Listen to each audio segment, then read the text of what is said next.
In 2012 alone, the U.S. spent more than $50 billion in anti-drug efforts and arrested more than 1.5 million people for nonviolent drug charges. Yet the U.S. continues to rank among the top 5 countries when it comes to per capita recreational drug use, according to the UN.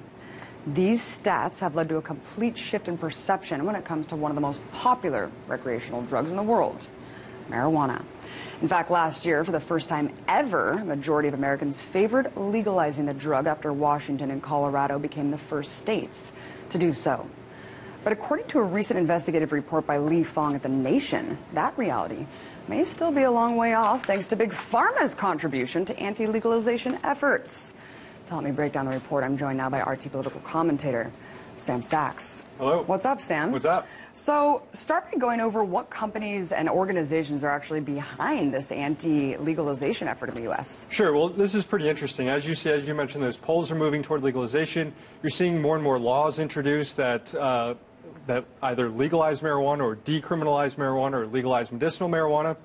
And you would expect the opposition to come from maybe moral groups or healthcare groups that have the same sort of problems, maybe with smoking or drinking alcohol or something like that. But instead, you see the opposition coming from companies that want to protect their bottom lines and protect profits, basically protect markets that they have a stranglehold on right now. So you see, as you mentioned, pharmaceutical companies coming out and funding, and this is thanks, as you mentioned, reporting by Lee Fang, funding organizations like Partnership for Drug-Free Kids, the Community Anti-Drug Coalition of America, and Project SAM, which was a group started by Congressman Patrick Kennedy, who got busted on painkillers, wrecking his car, and decided that marijuana was the ultimate evil drug in America. What you see are pharmaceutical companies funneling money into these organizations to advocate against marijuana legalization laws. You also see the prison industrial complex companies related to that, like private prison companies, police unions. And you see beer and tobacco companies coming out and funneling money into campaigns to stop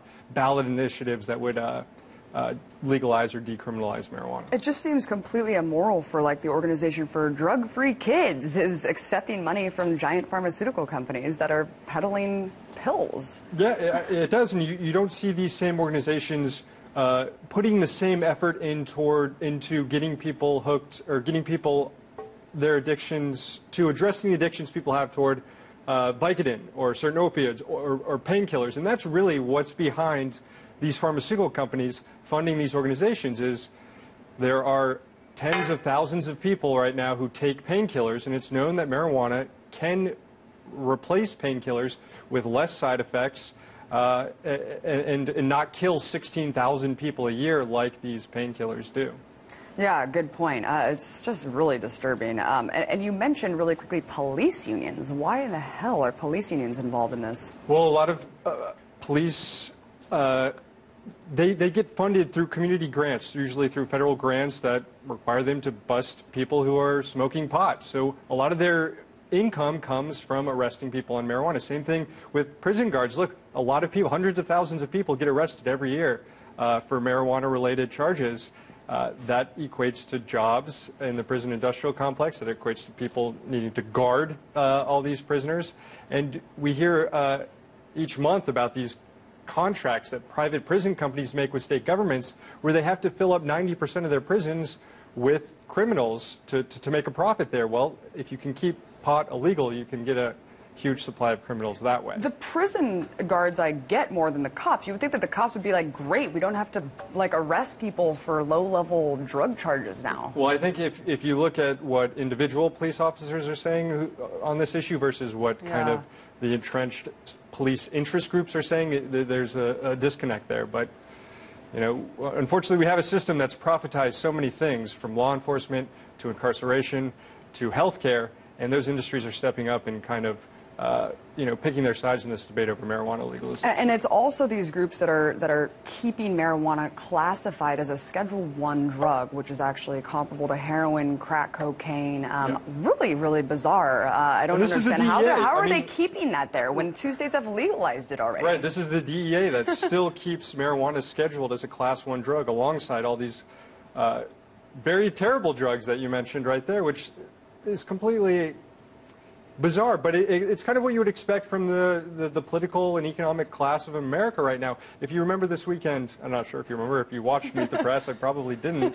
You didn't learn much, but they had a whole segment this weekend on marijuana legalization, and they had 4 panelists, you know, columnists, people who are respected in media and in political fields, and not once did they bring up the drug war as a reason to address marijuana. The failure of the drug war, the way that it's carried out on racist lines, that wasn't brought up once, but instead you had canards like marijuana raises or decreases your IQ by 6 points, or it's a habit that people just grow out of, so we shouldn't legalize it. It's just, it seems like policymakers don't understand the frame of debate, right? No, they don't understand it, and they're all taking painkillers, and you know, you hear like Rush Limbaugh, I mean, it's just ridiculous. What has happened? You're talking about legalization and decriminalization efforts. I mean, talk about a case study. Let's talk about Colorado really quickly. We have about a minute left. But what has happened there in terms of jobs, tax revenue? It's complete chaos. It's just like the movie Reefer Madness, where people are just running around, jumping out of windows and stuff. No, you know, we haven't had much time to really study the subject yet, but you've had 10,000 jobs created in Colorado since they legalized marijuana in that field.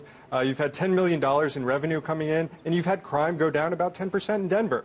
Again, it's early to tell what's happening, but not the sort of chaos people were predicting would happen if you legalized the drug. Amazing. Thank you so much, Sam Sachs, breaking it down, as always.